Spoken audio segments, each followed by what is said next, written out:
Welcome to Landlord Diaries, where we talk about midterm rentals and the opportunities behind them.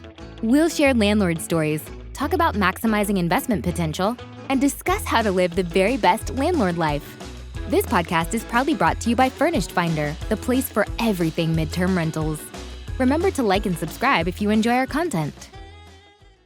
We are back with another episode of the Landlord Diaries. It's your host, Kelly Bailey, with 6 midterm rentals in the Austin, Texas, and surrounding areas. And we just want to say a special appreciation. Thanks for listening. So if you are enjoying the show, we would absolutely love it if you can leave us a review on either Apple Podcasts or Spotify or wherever you get your podcast that allows for a review. And my co-host here with us today, Katie. Hey everyone, I'm Katie here back with Kelly. We're so excited. This week we talked to Erin, who is right over in my neck of the woods in Denver, Colorado. And she has so much great content. She's a real estate professional and she has really jumped headfirst into the midterm rental space. And she's also an author. So she is just about to release her second book. Her first book is all about the American Nomads, which are such a great tenant base for midterm rentals. So definitely check that out.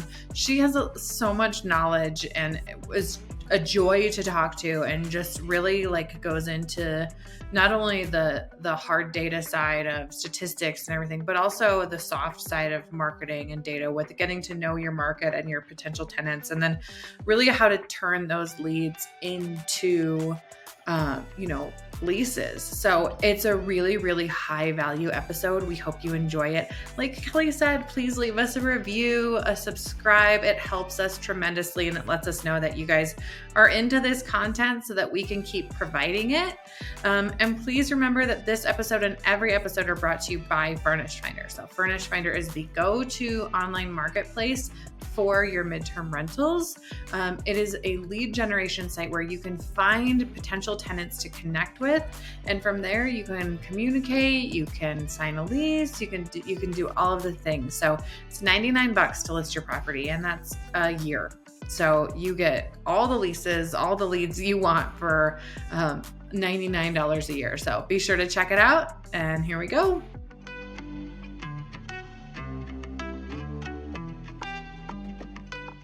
In today's episode, we travel to Denver, Colorado to talk with Erin Spradlin, co-owner of Erin James Real Estate.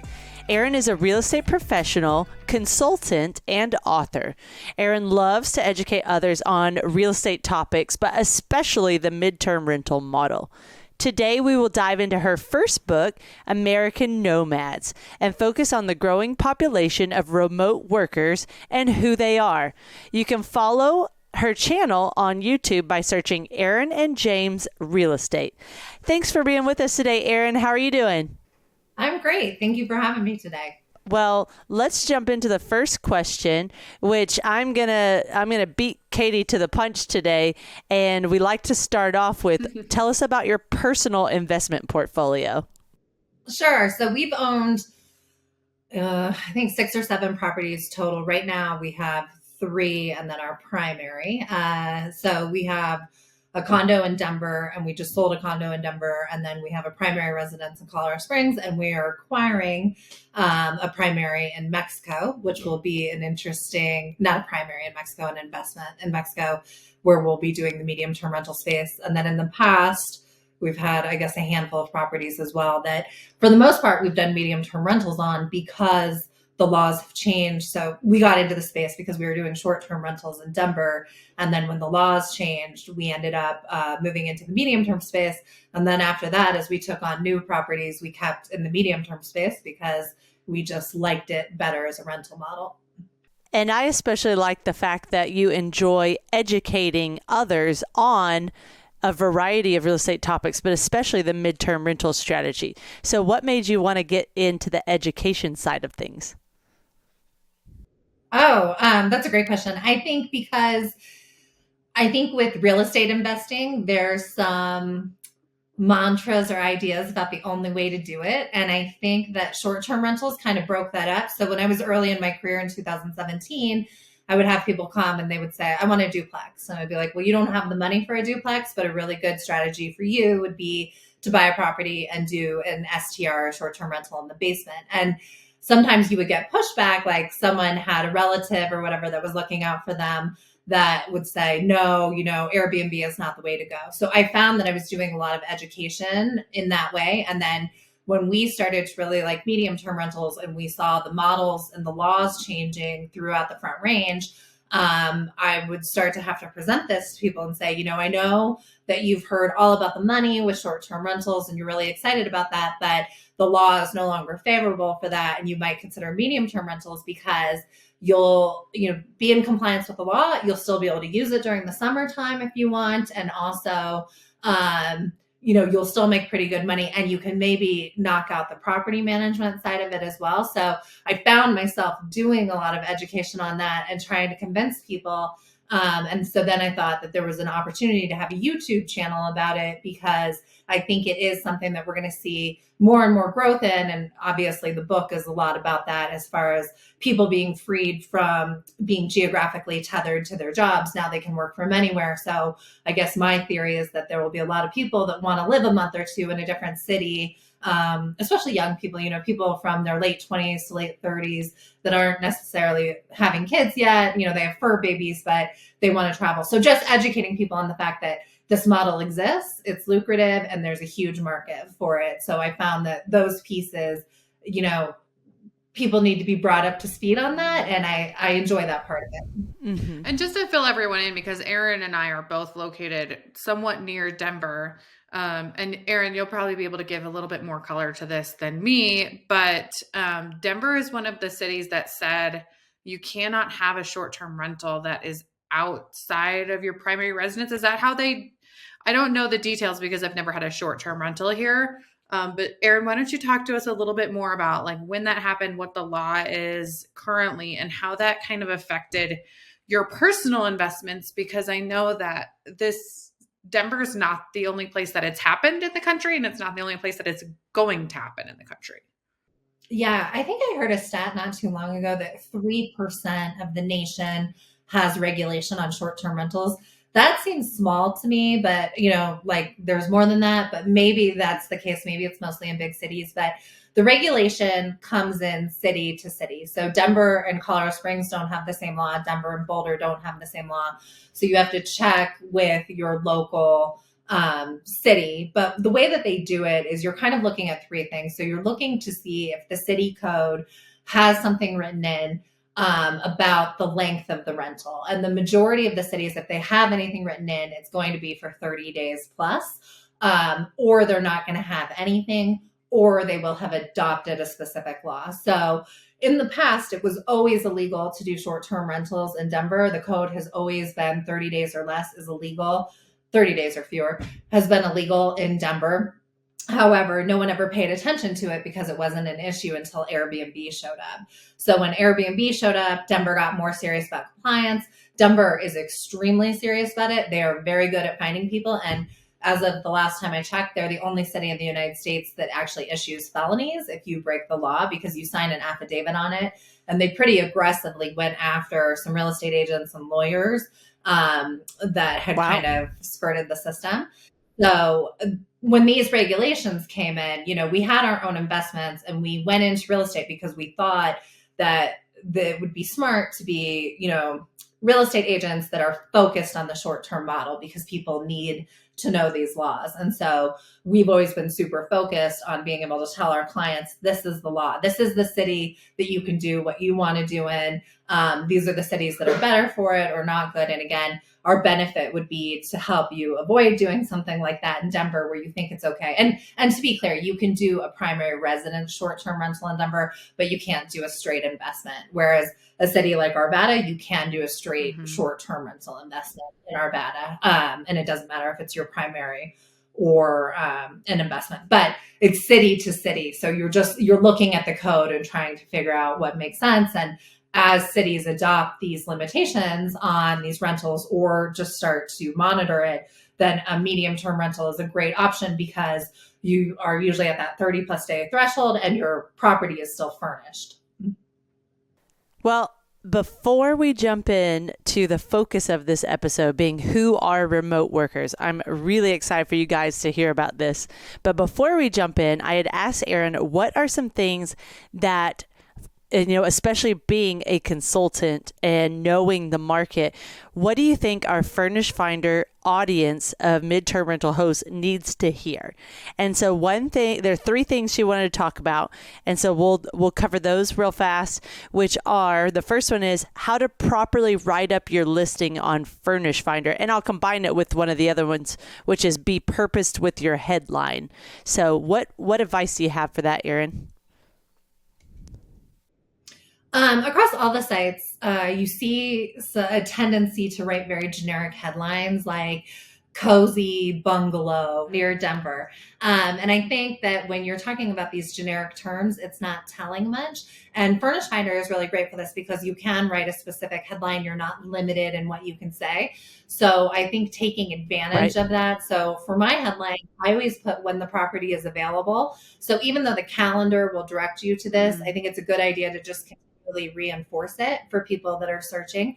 So I think a best practice is putting when it's available and then your top features. So I do feel like people that are coming into the medium term space likely are coming to the city or the area based on its proximity to a cool geographical, some kind of fun thing to do or access to the city. So for mine, I put when it's available. I also put what the walk score is. So you can pull the walk score from Redfin. And I would say anything that's 80 or up, you want to advertise in the headline. Parking is a big issue in cities. So I put that it's a free parking. And then I've noticed too on Furnish Finder, when you do a deeper dive into your blogs and stuff, there's an emphasis on safety. And I think if we believe that a lot of the tenant pool are females, then safety is important. So in my case, I have a 24-hour doorman on site. So I mentioned that in my listing so that people, go straight to that. But I think for people that don't have that, you could say, Nest camera on site or fenced area or known as a safe, you might want to talk about those things too. It's a little bit touchy because you don't want to talk about safety so much that people think the place is unsafe. But I think it's also a good addition to say to your tenants, like there are these safety features built in. That's a good point because I can tell you that I'm looking through Furnish Finder listings every single day, and cozy, bungalow, getaway, all of these words are so overused that it means nothing, right? Whereas more, I'm like, tell me, is it a condo? Is it an apartment? Is it a house? Where is it? Is it downtown? Is it in the burbs? Is it, do I get any extra space with it? Is it like, tell me some actual things of value within the listing and within the headline, because we are scrollers, right? That's just the nature of everyone now. And I think with photos too. So can you tell us and our listeners a little bit about how you do your property photography and if you have any tips for them along those lines? Yeah. I actually feel pretty passionate about this topic because I just revamped a property and I had some concerns. It's been on Furnish Finder for a while, like 2 or 3 years. It's been doing well, but we made a pretty major mistake. And you'll understand this, Katie, being from Colorado. We photographed it on a gray day, which it's almost hard to find a gray day in Colorado, but somehow we managed to. And so the place just appeared depressing. It had sort of a blue overtone. And then it's photographed on a gray day. So I know if I was looking through all the listings and I saw a place where it looks like it rains constantly and you always feel bad about yourself, I wouldn't want to rent that spot. So we just revamped it and put in a much lighter color scheme, more similar to the white walls in the back, that you can see in my background. We made sure to only photograph it on a sunny day. We had a more modern photographer come in. So we actually looked at people or companies that do staging and picked our favorite stager and had that come in. We did pay more. So typically in the past, we were paying $100 for more standard photos. This one was $400, but I think we will see the benefit on the back end. And then the other recommendation I have for people is to maybe consider doing color blocking. So you can look it up on Pinterest, but it's where you would cut a line across the wall with a brighter color or highlight the desk area by making that all yellow. There's better ways to do it. But I think doing something like that is a great option for your first photo because it will really bring their attention to the photo. And I always say, these sites, it's like a dating profile for your property. So you want to make it look its best. And I'm going to piggyback on that a little bit because one of our midterm rentals is located in Iowa, and there is literally no sun. So the day there was sun, we got a photographer to come out there. And the other thing is with the color blocking you said, this condo it's a great little condo. It's a perfect place for travel nurses or anyone. But it's pretty basic when we got it. And I just hired a designer to not design the whole space, but to give me a consultation over the phone. So we just FaceTimed. And then she came up with some great ideas to help us give it a pow and to stand out. So it did not cost us a whole lot. It was just an hour of her time. And she was able to send us some links to some furniture that would really make a strong impact, but were still affordable and durable. And it cost her an hour of time and she got paid for it. And it cost me an hour of her time. Like, it was very reasonable. So it's worth it. I'm with you 100%. I think people have reluctance about paying extra for photos and also implementing some of these things, but it's like your listing is going to stand out so much more, and it's a numbers game. The more eyes you can have, the more interest you can have, the better you're going to do. And there are some great sites like Society 6. You can buy murals that aren't hard to put up that really stand out. Or one thing I did for this last property is I went on to Etsy and professional, people that come in and why can't I think of the word, but designers put out Benjamin Moore color blocks. And so you can pay $15 and it will tell you exactly like this color goes on the wall, this color goes on the ceiling, this is a good color for the bathroom. And we followed it. And I was ecstatic with the results. That's awesome. That's great. So I think we have an example right behind you of color blocking above your fireplace. Is that a green accent? Like an emerald green? It is. I love it. It looks so nice. Thank you. People that we bought this place from, it's all white and green. So that was their, but I like it. I think, yeah, exactly. That's a good example of color blocking. All right. That was a fun conversation about marketing your property well and how to make sure it presents itself to your travelers in its best light. So let's see. What makes a good property and what doesn't? That's what you wanted to share with the audience. I think when you're talking about buying a property, what I would look for is anything with 2 bathrooms or more. That will guarantee the tenants stay longer. It also will make it easier on the resale. A lot of people do not like 1 bathroom properties just because it causes some friction if you have more than one person there. So that is a recommendation I have. I also think if you have a fence, you should advertise that because pet friendly is huge for medium-term workers and then, or medium-term travelers, remote workers. And then finally, I don't like a yard. I know people love to, my real estate clients will be like, oh, it's a gorgeous yard. And I'm like, that looks like a headache and an expensive one. So I think when I'm telling people, I'm kind of like, if there's a way that you can minimize your yard, whether you rock it in or pave it in, or if you get a yard that's just smaller, as an investor, that will save you a lot of headaches because yards just cost a lot to maintain. And they're the first impression for a lot of clients. So it is very important that they look good aesthetically, but it costs a lot of money to maintain that. Yeah. So Katie, you don't know this. I just added a fun marketing piece to I started with the listing that's currently available, and then I'll add it to the ones that are coming available as needed. But I'm going to try it out on this first listing. So we all know around the country, midterm rentals are picking up steam, and therefore you have to be competitive to stand out. You need to constantly be analyzing your price, looking at how your photos look compared to others. Like, do you need to make any upgrades? So we know all these things, but then you can think of what are ways that I can embrace my niche market and highlight those items so that it attracts the type of traveler that I'm trying to attract. And so my husband and I, our niche market is adventure seekers. All of our places are on trails.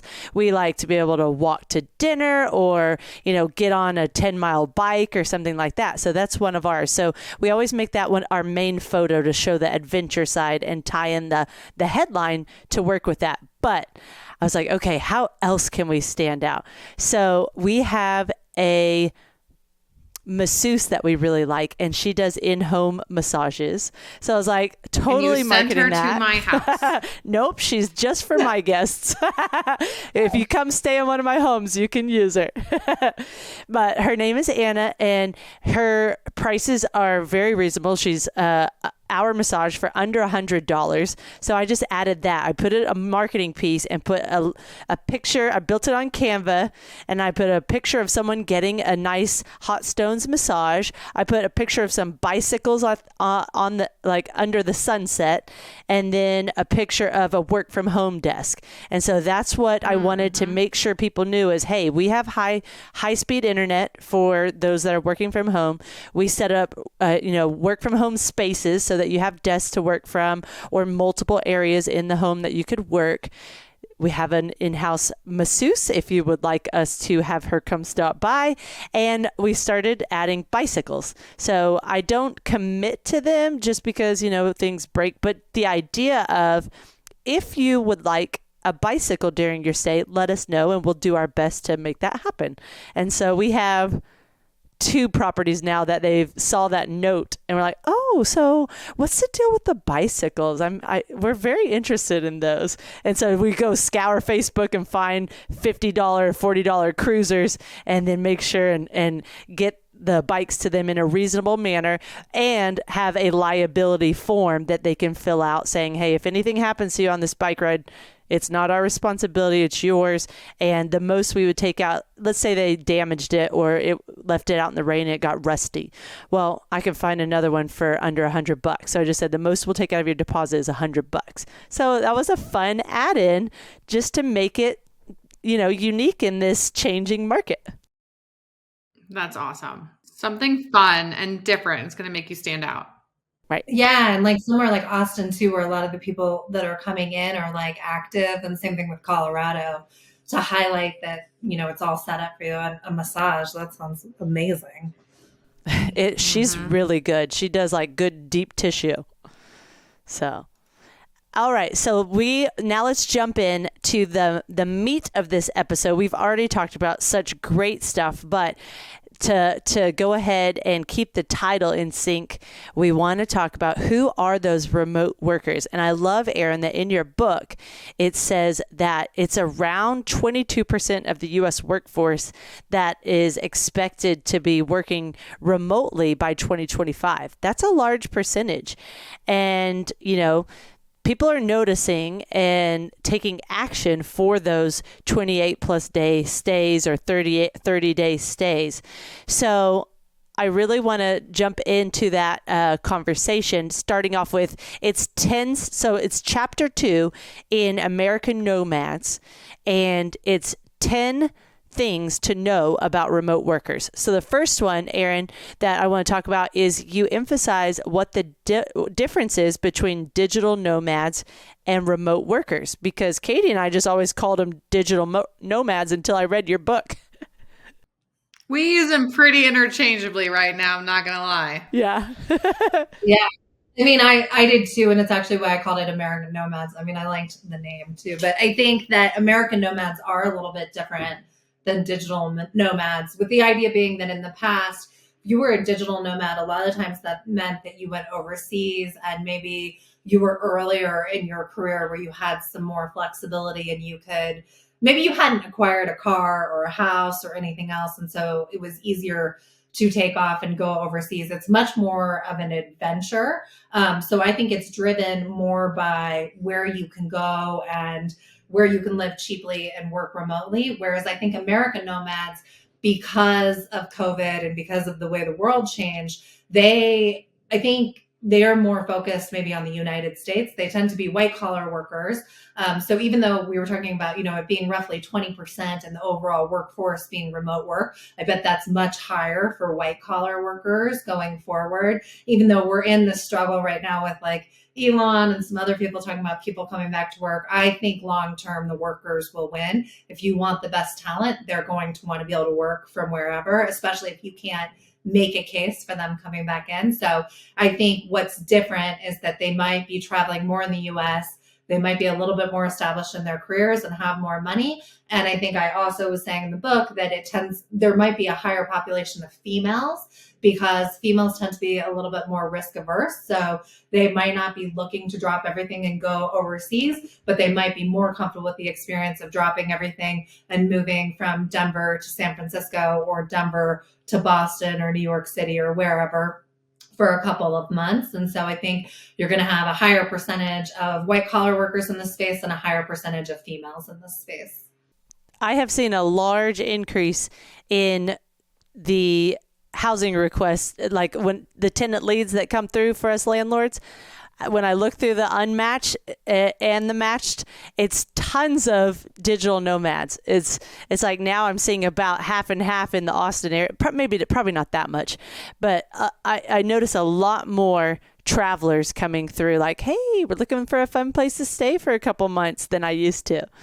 So that's pretty cool.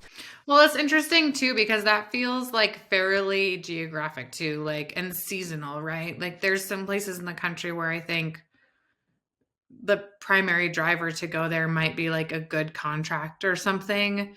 But there's other areas like Austin or San Francisco that have that appeal where, yes, you are interested in that as a tourist, but you're also interested in like living there for a few months, almost as like an extended tourist experience, if we want to call it that, right? Like there's certain cities that really do have that appeal in certain areas of the country. And when you think about seasonality, and let's say you're from, the north and you are over the winters and you have the chance to work remote, like who wouldn't want to do that, especially post COVID, right? Like the amount of people that, Erin, do you have any stats on that about how many people are working remotely post-COVID versus pre-COVID? I mean, I know it's like I don't have the stat offhand, but I know I've read more articles than I can count about it. And it's like, it's staggering. And I don't know anyone who can't speak to it. Like my husband is in the basement working right now, right? Like, yeah. Well, and I made the point in the book too that I want to say it was closer to 5% before COVID, but I don't have anywhere to cite that. I could look at the book, but I'm not going to do that right now. Right. But, I think it was closer to 5%. And I think the issue and the point that I do make in the book is that it doesn't just benefit the worker, it actually benefits the employer. So even though we're having resistance right now, I think long-term, aside from the fact of wanting to get the best talent, I mean, companies more and more are going to see the benefit to this because they don't have to pay for expensive commercial real estate. They don't have to pay for utilities. They don't have to pay for an IT force, right? And from my studies and what I've seen, and also I felt like my own personal experience way before COVID, is that they're saying, remote workers are more productive. And this book says that, they're 13% more productive than the people that come to the office. And so that is a huge driver and a huge benefit for businesses. And I think as you see generations age out and generations come in, this model is just going to be adopted. And also to your point about it being seasonal, I agree with that. I think midterm rentals match the seasonality of short-term rentals, which isn't to say that in your down season, you won't have someone come in and rent. For instance, in Denver, we always stay rented even during down season, but we can definitely charge more during the spring and the summer than we can during the winter. Mm-hmm. Yeah, agree. So my cousin backs up your point. I was talking to her the other day and she's like, I really miss going into the office because I loved talking to my coworkers. I said, yeah, that's the part, like you don't get much work done. She said, I know, I talk for like 5 hours a day. So she said now she'll just call a coworker and say, hey, we're about to have an hour conversation. Like, I want to catch up with you. And they'll just talk on the phone instead and meet up occasionally. I'm like, their work is probably way more productive.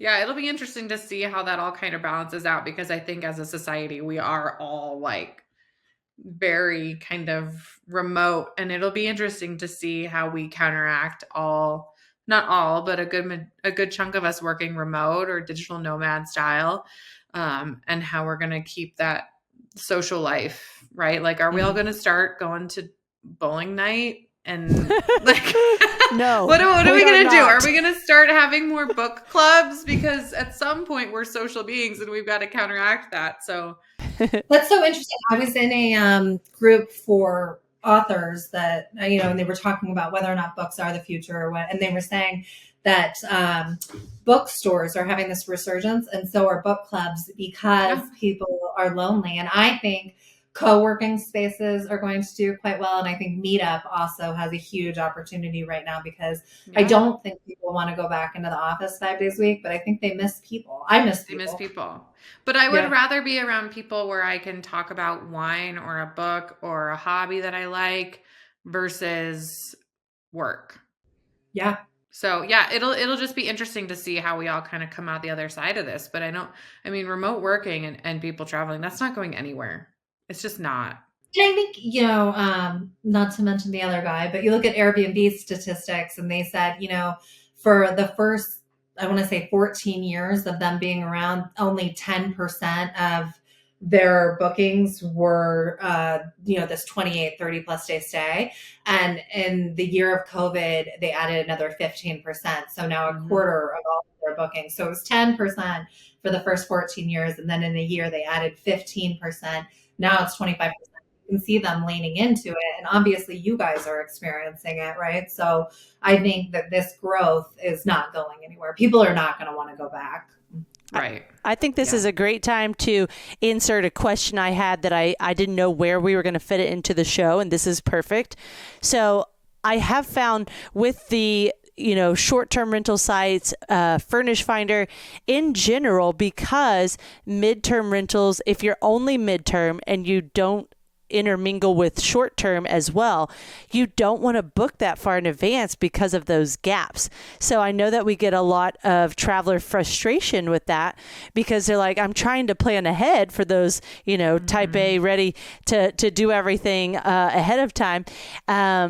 They want to book something for next year or for later in the year, but as landlords, we're not ready to accept that because we don't know when our next availability will be.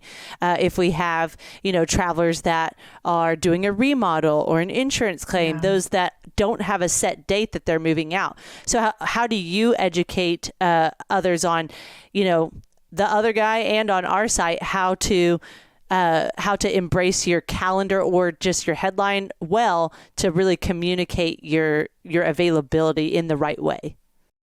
Yeah, I'm happy you asked that question because I would say it's a number one question that comes up in consulting and on the videos sometimes is people are very worried about the vacancy rates. I feel like this is always going to be the same if you have a long-term rental too. Like I think sometimes people get in their head because they got used to short-term rental money. And so that's the only money they want to make. But it's like short-term rentals are a fairly new thing and mid-term rentals are very new, but long-term rentals always existed and you had to plan ahead of time and stuff. So I haven't personally found my vacancy rates to be a big issue. I just plan plenty in advance. And again, I use the headlines as a real opportunity, the headlines and the first paragraph as a real opportunity to say when the property is available. And I mean, right now I have someone that is aggressively trying to get a place that won't be available until September 1st. So to your point, Kelly, the type A personality that wants to get in there, and I love them. That seems like a great tenant to me. Like they're on top of things. And so I'm happy to have them. But again, the vacancy has not been a big deal for me. It might be an issue on the traveler side, but I will say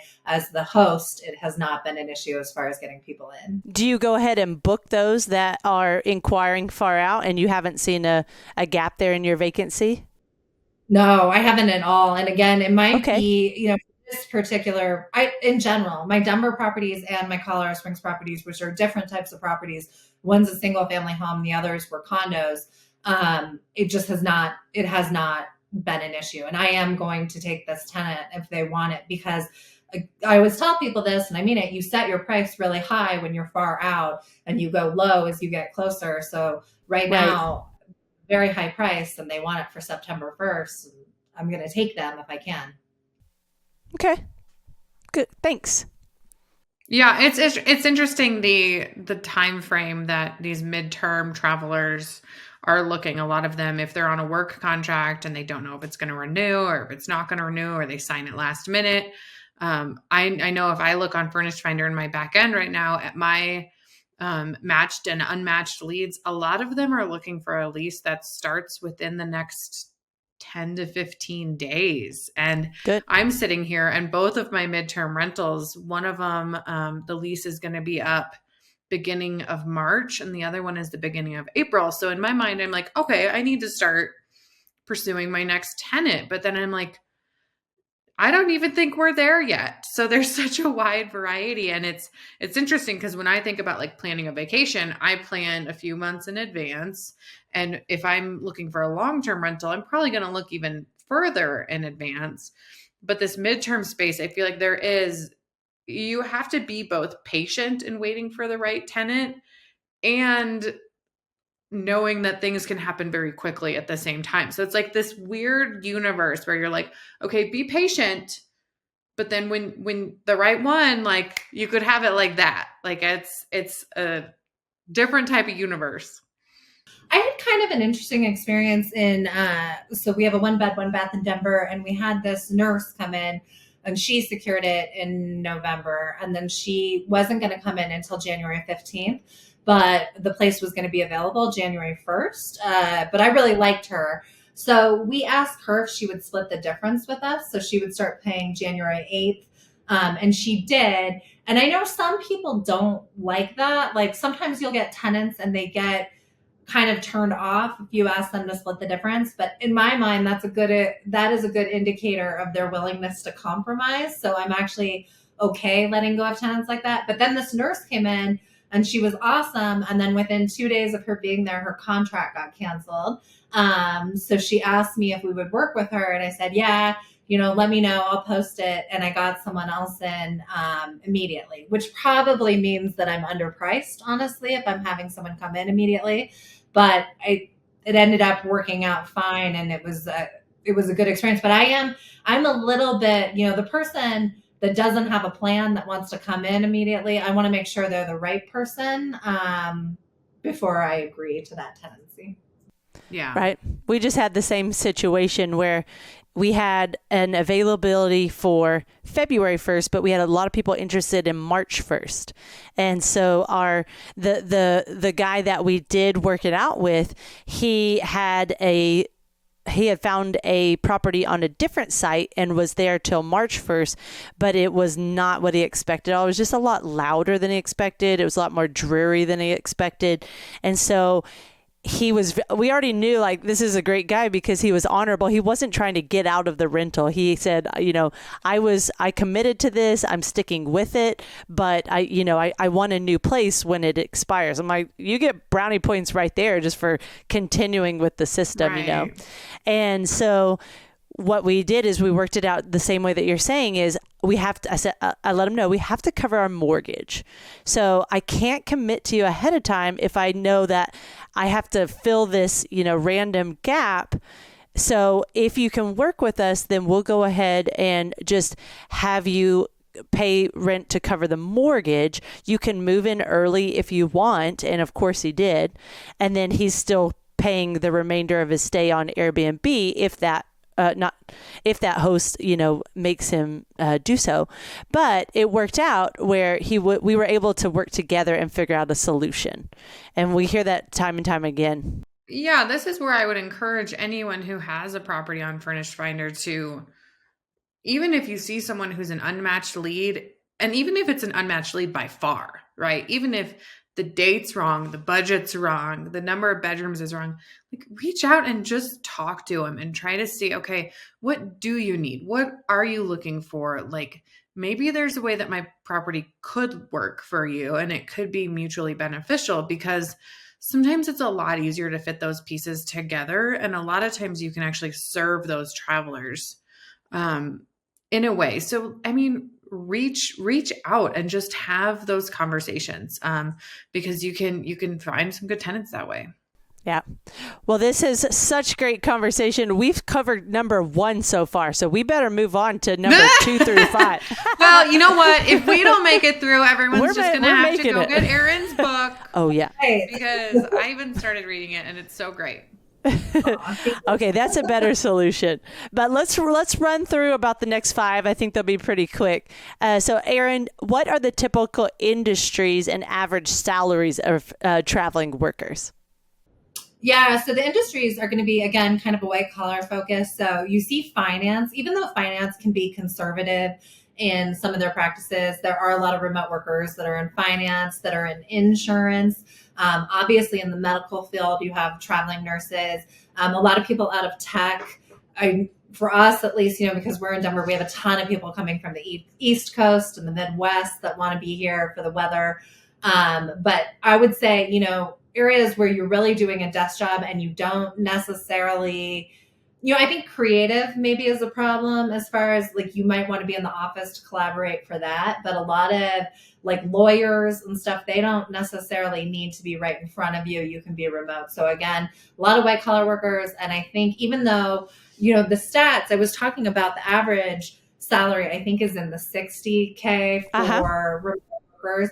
But again, just like the average age is 39, I think that stat might be misleading because you might have a young cohort and you might have an old cohort. And so the average is maybe not exactly who is actually renting. And I think it's the same thing. You might have a young group that is traveling that doesn't make as much. And then you might have people that are 4 or 5 years into their career and are at the 80, 100K plus that are traveling. And certainly I think that's true in Denver because Denver is not a cheap place to be. And probably a lot of these cities, I would say the bulk of our tenants are 100, 120 plus.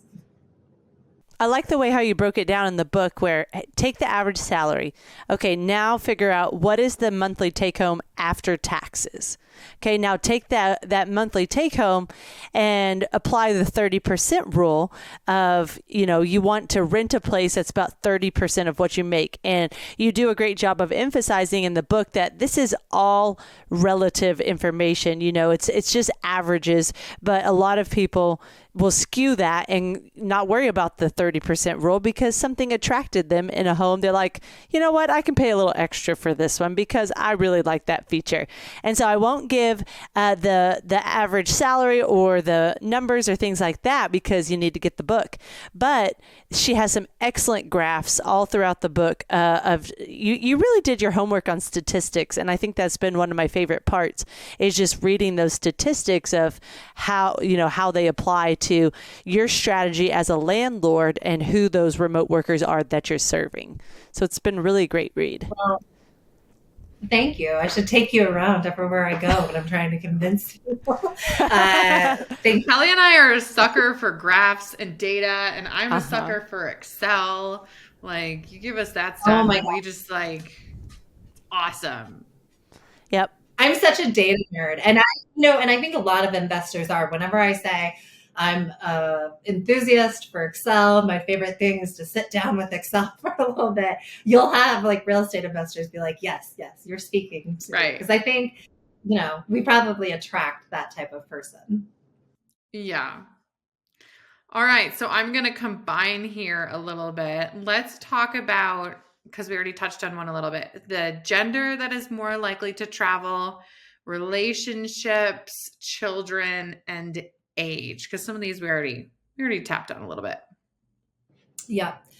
It's a tricky conversation to have because I think people get upset. And we've talked about gender a little bit. I think women tend to be more risk averse and men are more willing to go out and try things, maybe things that they're qualified for, maybe things that they're not. And I think when you look at families and groups, I think the bulk of your medium-term rentals should be, I think condos and townhomes are great for medium-term rentals because you probably, the majority of your audience in your tenant pool are going to be singles or couples. If you want a larger house, then I really recommend going after college kids. I know people sometimes think, well, traveling nurses, they might travel as a group. And honestly, I did have a friend that I've known for a long time that used to travel with her friends, her other nursing friends, and needed a big house. But I guess my feeling is that the majority of traveling nurses make a decent amount of money. And I think when you start to make more money, you tend to pay more for privacy. And so I'm not sure that they want to be in a dorm situation, nor do they want a big house that, that is unnecessary. So I think, studios to 3 bedrooms are really good for this, unless you're going after those college kids. And then, maybe again, if you're an outlier and you have a 4 or 5 bedroom, really lean into that and do everything that you can to attract families. But for the most part, I don't think you need something that big, because most people, in my opinion, are not marching across the United States with their kids. Their kids have a schedule. They have activities they're involved in. They have grandparents they want to see all the time. So I think, maybe 10% or 5% is traveling with their kids. But for the most part, it's going to be a couple of friends, a couple, or a single person that is. It's interesting because Kelly has larger properties and often caters to families who are in the middle of an insurance claim or something like that. So correct me if I'm wrong here, Kelly, but a lot of times not necessarily traveling, but they're displaced, which, is, I would not, that's not a nomad style, but there's, if you do have a larger property, that's another way that you can utilize it, right? Whereas my 2 midterm rentals I have a 2-bedroom and a studio, and I think we could have even gone smaller than the 2-bedroom, because right now I just have a single nurse in there, and I'm like, are you just bed hopping every night? Like everyone I've talked to is like, I just need somewhere to sleep. But you're right. I mean, we have 2 young kids, and every time we talk about extended travel, it's either during the summer or, it's me and my husband talking after the kids go to bed, and we're daydreaming about, okay, maybe after they graduate, we could escape the winter and go down south for 4 months, because we're both wimps with the cold. But yeah, those are all very, very valid points. Yep, you nailed it, Katie. That's what I was actually going to share was, Erin, most of ours are 3-bedroom, 2 baths here in Austin. Is the majority of whatever reason. That's what we're attracted to, and pretty much the only thing we have. And we do have one condo that we partner with someone and manage it down in the middle of Austin. But it honestly, so far, we've only had to have 1 round of tenants there because they wanted to stay for 6 months to a year. It's a traveling medical couple. So that was nice. I'm like, sweet, 6 months to a year sounds amazing. And you get that a lot. Like, that's not abnormal for us. And so we do see, surprisingly, it's still a lot of couples renting our 3-bedroom, 2 baths, because they are coming and need more space for working from home, or just want more space to, be able to spread out. And we've even had individual traveling medical professionals that just had been doing it longer, had a larger budget, and went for that niche market that we were going after, the adventure seekers. All of our homes are fenced. We're dog friendly at every one of our places, so it's like they want those homes that are fenced. They can jump on a trail with their dog when they get off a shift, or just live life as they are coming to Austin and figuring out what's next. Where do I want to live? Where do I want to buy? That kind of stuff. So yeah. You nailed it. Okay. Number 7 was education level. I found that very intriguing. Like, the Digital Nomad Survival Guide says 55% are college educated, while 28% have masters. That's pretty interesting. So what do you want to share about that? I think that it's not that important, other than it might say what kind of careers they're going into or what kind of money they're making. But I think, in that particular chapter, I was talking about how you might decorate your place. And like, for instance, I was saying, well, I love books, so I want to have books, and it's something that would appeal to me. But there's always a question of like, what do you add if it's not going to add value? And this is something that comes up a lot in consulting and a lot with my real estate clients is, they get excited, understandably. It's a small business for them and they want people to have a great experience and they're passionate and they're excited. They want to talk about things. But at the end of the day, there are things that don't necessarily add value. It's just what you like. So there's always a push and pull with that. And I think that's where I was going in the book, is that, they do have a high education level. So you might have, a bookcase with books or something on it. But for the most part, it is more relevant to how much they can rent, where they want to be, what their interests are outside of the apartment or, the condo. And I think less about what you put in. I do feel like you're starting to see a little bit of pushback on the forums about places being all IKEA. And I think that maybe speaks to education and the monetary level of the people that they, I think IKEA is great. I love IKEA, but I think that it also does kind of bring you back to college days or early in your career. And I think people might want a little bit more upgraded furniture that reminds them of home or something they would buy based on where they're at in their lives. Yeah. That's the one couch we've had to replace. It was an IKEA couch and it broke. They sunk into it and it just broke. So we had to find a new couch. And I want to piggyback on what you're saying, because a lot of these travelers are very educated and they're experienced but they understand it's a rental property. So get something that is durable, right? Don't get the white velvet couch, but it can be cute and it can be affordable. And thank God for the internet, because there are answers on there, right? So like you can go beyond IKEA and you can also get things like throw pillows. I never spend a lot on those because if they get worn out, that's fine. I'm going to replace them for $20 and then it'll be nice and fresh, right? So put some thought into that. And I always think try to put yourself in the shoes of the traveler, right? And Kelly, I don't remember which guest it was, but we were talking to someone who suggested that you always put one piece of furniture or art or something that stands out, that makes your place memorable. And Robert Nunez. Look at her and her memory. I literally had a tenant say, I just love your blue couch. And I'm like, I'm so glad. I love my blue couch too. It's like a blue velvet couch and it was not expensive, but it's pretty durable. But like, give them, unless you're going for the college kids, give them a little bit of an elevated experience and you'll spend less in the long run. So we've heard two things. One was Robert said about the highlighting a piece of art. So like pick your piece of art, a nice large piece of art, and then build the theme throughout the home around that piece of art. And then we had another guest, and I can't remember who this one was, that said, based off the size of your space, start with the largest item, because if you that was Gabe.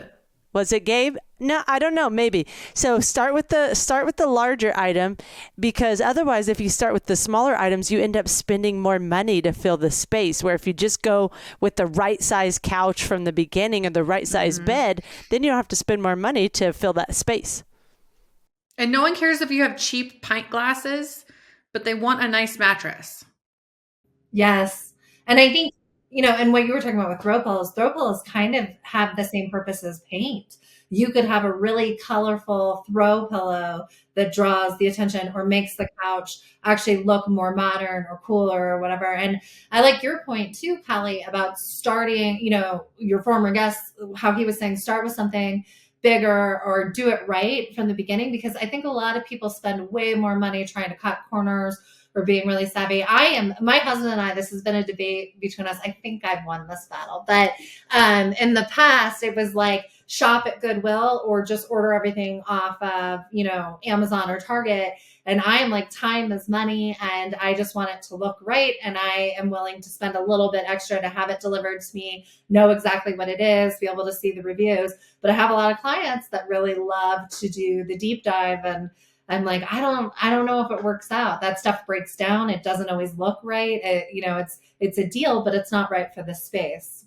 Oh my gosh, you guys, the last property we furnished, we got 2 dressers and my family was helping me set it up. And the property before that, it took my brother, who does woodworking, probably 20 hours a week. It took him a solid 4.5, 5 hours to build this dresser, and he was angered to his core. So the next, when we're doing the 2-bedroom, I ordered the 2 good review dressers from Wayfair. And you know, when you check out and it gives you the option, like, would you like to pay $100 for someone to assemble this? Yes, I would. Yes, indeed I would. That was the best $100 I have spent to date, because the woman who came in to assemble these dressers, you would look at her and think, you're going to assemble these? But she put them together so quickly, so efficiently. She was like in and out, and we all looked at her like, you are an actual angel. None of us had to touch that dresser. And so invest in that stuff. Invest in your time, because your time is money, and it might save you some angry brothers too. And it might keep your marriage. I always say to my real estate right.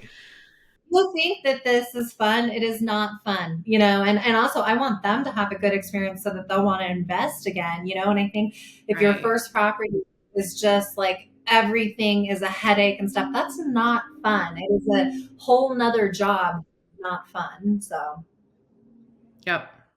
We've made it, guys. We're to the last 3 on the list. So we've got next demographics.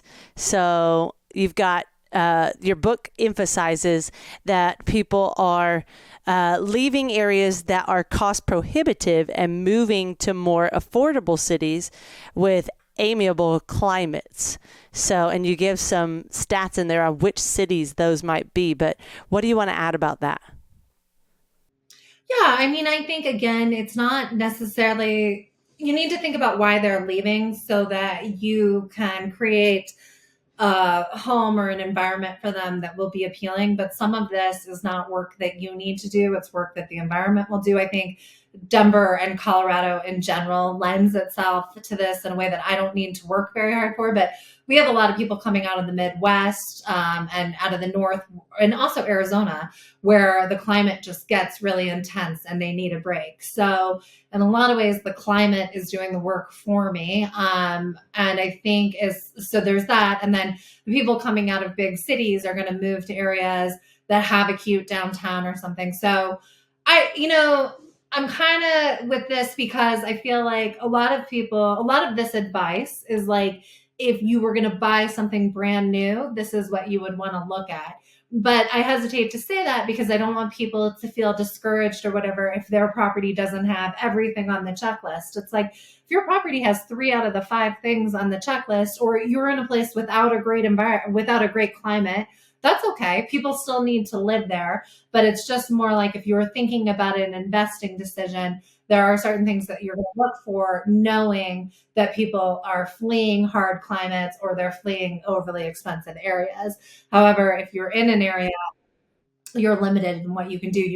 You modify your strategy a little bit, but I think that those places still appeal. But I just know, I probably have recency bias and bias based off of what I do, and I know who the tenants that are coming in from out of state are looking for locally.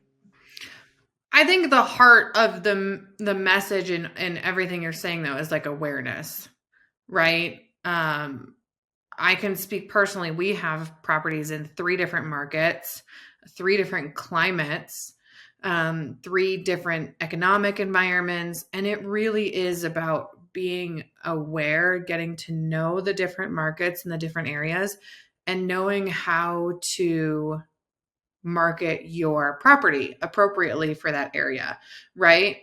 It's when you live with your head in the clouds and you just don't understand seasonality and fluctuations and people's wants and needs, that's when stuff gets out of whack. So I think all of these factors are things that everyone should know about the area. If they are going to buy a property, or if they already own the property, you should know it like the back of your hand, right? Yeah. So before we leave demographics, I have a very important question for Erin, because we've had we ask on our show, we ask for comments, we ask for people to share, like, what do y'all want to talk about? And one of the things that people want to talk about is in these harder climates that you're talking about, where it is more expensive, such as New York or Boston or Seattle, what advice do you have for those property owners and midterm hosts that are having a hard time finding the right tenant that actually is able to pay that? How can they market their property correctly to reach that higher price audience, or just take a hit until the market turns? Like, what's your advice there? No, I think people that have those more expensive properties in the higher end markets, their tenant pool is willing to pay for convenience and luxury. So I guess the real lean in that you would do on those properties is maybe you furnish that place in all West Elm or all Property Barn, and you eat Pottery Barn. You put that in the headline and say, so that they have this idea of luxury. You take expensive photos because, again, that's the expectation. You think about the things that appeal and what your high-end tenants are used to, where they shop, the advertising that they're used to, and you match that. And then maybe, again, bring in luxury services, like we have a dog walker come, once a day, and that's baked into the price. Or we have an on-site masseuse that comes in once a month and we pay for that. Something where, again, I think people that make money will pay for convenience and pay for nicer things. And so you target them, but your marketing also needs to match that. Like weekly cleans or monthly cleans or something like that as well. That's excellent advice. I like that. Especially most of these midterm rentals, people aren't actually seeing in person before they book because they're typically occupied, right? So the design is even more important because they want to know that they're going to feel at home and they're going to feel comfortable. And I mean, my furnished rentals are generally cuter than my house, which is probably how it should be, right? Because you want that space to be like exquisitely inviting and comfortable and just like make everyone feel like they really can set down their suitcase or their stuff and just unwind. Okay, I did think of another important, let's counterbalance it and say, okay, we're reaching those that need to have a luxury market, but what about those hosts that, anywhere around the country that have a smaller budget to start off with and don't have the ability to go to Pottery Barn or the higher end stores? So what do you recommend for someone getting started and that may not, let's pretend that they don't even have their property yet. Like, where should someone start that has a lower budget and wants to jump into the midterm rental game? I think midterm rentals actually lend themselves very well to people with a smaller budget because I think they work very well with townhomes, condos, studios. And so this is another one of those real estate mantras that I want to push against, where people are like, you don't pay for anything with an HOA. I don't really agree with that. I've had properties in HOAs and I've been really happy with them. And again, it's a lower price point so you can get in, but then that HOA takes care of your yard. They take care of if there's a plumbing issue, that you can get rid of property management because you can offload a lot of that onto your property manager. So I would say, if you have the budget for a tiny studio in a great city, that would be my first move, because I think that's going to rent all day long. If you don't want to go out of your area, you just want something local, then I say go over something that's affordable, furnish it affordably, but then really lean into that and say, this is a no stress property. And then outline all the ways that you've been thoughtful about that property. Like, this is a self check-in. It has a 60-inch TV, that's a smart TV that you can, work with. It has a super comfortable mattress. It's dog friendly. So you kind of make it more about the fact that this is not a luxury place, but it's a relaxing place and it's a professional's place, and you don't need to worry about the stress. Like, I'm a professional, everything will be taken care of. This is a no frills place and you're going to pay accordingly, but also you're not going to have any headaches. So I think there's absolutely a market for that too, because you have a lot of frugal tenants that don't care about it. They care about paying less, but not having headaches. I also think that it's important for people to remember that a lot of times these studios or these one beds or sometimes even the two beds get a lot less offers. So you can have a lot more negotiating room in there, particularly if they have an HOA. Our most recent rental that we bought has an HOA. And initially, just like you said, Erin, we were like, I don't want an HOA. And now I'm like, wait. I don't have to insure any of the outside of the property. I don't have to do snow removal. I don't have to do lawn care. Well, now I can property manage that sucker from 800 miles away with no issues at all. It makes that completely attainable. 100%. And I mean, I've done these type of rentals in homes, single family homes, and then in condos. And I speak to my condo tenants way less. The single family homes, there's a yard issue, there's an electricity issue, there's this, there's that. The condo tenants, I almost never speak to.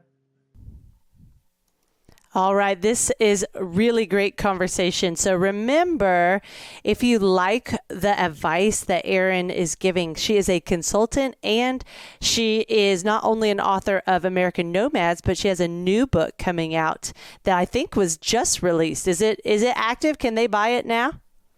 Kind of depends on when you release this issue, this episode. Yeah, that's true. That's very true. When's the book available? My guess is that at the latest, it will be available on March 1st. I mean, I should have my final edits back today. So then it just needs to be formatted and released. So I'm hoping by the end of next week, it'll be up. Exciting. And what's the name of the second book? It is called Erin's Guide to Midterm Rentals. And that's pretty straightforward. Love it. That's great. and where can listeners pick that up? Yeah, thanks for asking. So it will be available on Amazon and Kindle and paperback, and probably by the summer there will be an audiobook portion of it as well. That's where I got my copy, from Amazon, American Nomads. There it is. And I got mine on the Kindle version. Oh. So just so everyone knows, it's available there as well. I think it was included with my Kindle Unlimited subscription. And for the new one with the Kindle side of it, it's going to directly link to videos, and also it'll be more interactive in the Kindle so that you'll have formats where you can go and check, if you don't feel like reading the paragraph about how to do something, you can check out the video and stuff. So I'm trying to make it more digitally interactive for the next So one. It's encouraging my slackerness. That's right. I love it. And for us podcasters, did you say that there's going to be an audio version of the second book? Yes, the second book will absolutely have an audio version. This will be my first go with an audio version. So I'm thinking the audio version will probably be out by, let's say, May 1st. Okay, great. Awesome. Well, we have 2 more things to wrap up the 10 things to know about remote travelers. So personality, I found that very intriguing, and it's broken down into 2 sections: the female remote worker mindset and the male remote worker mindset. So why don't you let's start with the female remote worker mindset. What are they like? Yes. My female tenants have been more concentrated on the appearance of the place. Safety is a bigger issue for the females. They're thinking about it more. And then also they tend to have very high standards for themselves and very high standards for their landlord. So if you say a cutting board is there, it better be there a lot of times for the female tenants, whereas I would say the male tenants are maybe not as worried about it. And then also depending on your property. So if your property is in an area that's not that safe or it's not well lit, I think it's going to be less appealing to females that are new to a city and don't know if the area is safe or if they need to worry about it. Whereas I think male tenants tend to be more, they can roll they're a little bit more open to the property in the basement with the bars on the window, or an area with not as good of lighting or not as appealing. I find that my male tenants tend to, they are more flexible, but they don't pay as much. I think women will pay, again, just like your higher income earners, women will pay more for a higher experience. So it's a little bit tricky. I mean, these are huge generalizations, but that's been my experience. Love it. So in the book, it says that they tend to have an adventurous spirit. And, there are different reasons why someone might stay and when it's time to move on. So I think it was just covering that idea of who are you reaching and how can you, connect those dots to have them stay longer. Or there's certain travelers just when they say I'm moving on after this, that they are moving on. So I think that was the experience side. If you want to add some details to that. Yeah, it seems like people come in for all sorts of reasons. I think a lot of the times what I love about midterm rentals is that they think they're going to come in for 3 or 4 months and they end up renewing the lease because they're really happy. They've come to love the city or they've come to love your place and they want to stay, but they're complacent. So all the furniture is here for them. They're comfortable. They know the system. And so you'll have people re-rent from you. And obviously this speaks to good communication and a good experience. No one is going to re-rent from you if they're not happy with the way that things went. And I do feel like most people can handle adversity as long as they're communicated with well. So that's always my number one tip to landlords is do not blow people off and do not always listen to them and always tell them if it's going to take them more time. That will be the strongest way to get tenants that are open to re-renting to re-rent. And then you'll have other tenant pools that are just going to move on because they've decided to buy a property or they're off to the next city or some life circumstances changed that's out of the landlord's control, in which case you don't need to worry about them. You've had a good experience. They've moved on. But if you want to try and capture those people that keep renting from you at that elevated rent, always be a good communicator and that will help. Excellent. All right, Erin. Well, I think that was such a great overview about American Nomads. And for anyone who's interested in learning about more, this is such a growing demographic of monthly travelers that if you have monthly furnished rentals or you are thinking about having them, if you don't dig into this, like you're just hurting yourself. So it's something that is well worth the time to dig into and learn more about. Erin's book, like Kelly said, is a great resource. I'm sure the second book will be just as good of a resource, but I want to hand over the mic to you one more time, Erin, and just give us any tips and tricks for any landlords that they're just thinking, okay, give me some advice on midterm rentals. Give me some best practices. Give me some secret sauce from Erin of things that maybe you do a little bit differently, or just, give us your final few words about things that you want to tell the landlords out. Sure. I want to reinforce your point, which is that I think people are leaving money on the table if they're not looking into the midterm rental space, because I think it's absolutely the future. So early adopters tend to benefit from that. So getting on this is very smart. I think the book has checklists and resources and interviews both with tenants and landlords. So if you're trying to get a feel, hopefully that is helpful. I like checklists a lot, and I always advise people, instead of going to IKEA 4 times, go 1 time.